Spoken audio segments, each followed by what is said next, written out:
કડી વિધાનસભા પેટા ચૂંટણી માટે આપે ઉમેદવાર જાહેર કર્યા છે। કડીમાં આમ આદમી પાર્ટીએ જગદીશ ચાવડાને ટિકિટ આપી।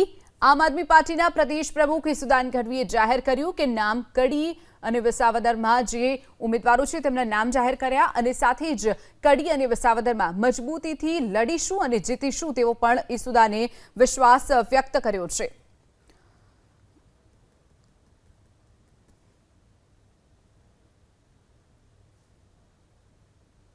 આજે કડીની જે પેટા ચૂંટણી યોજાવાની છે એ માટે આમ આદમી પાર્ટીએ માનનીય અરવિંદ કેજરીવાલજી રાષ્ટ્રીય નેતૃત્વ અને પ્રદેશ નેતૃત્વએ નક્કી કર્યું છે કે યુવા ચહેરો અને લડાયક ચહેરો જગદીશભાઈ ગણપતભાઈ ચાવડાને ઉમેદવાર તરીકે જાહેર કરીએ છીએ।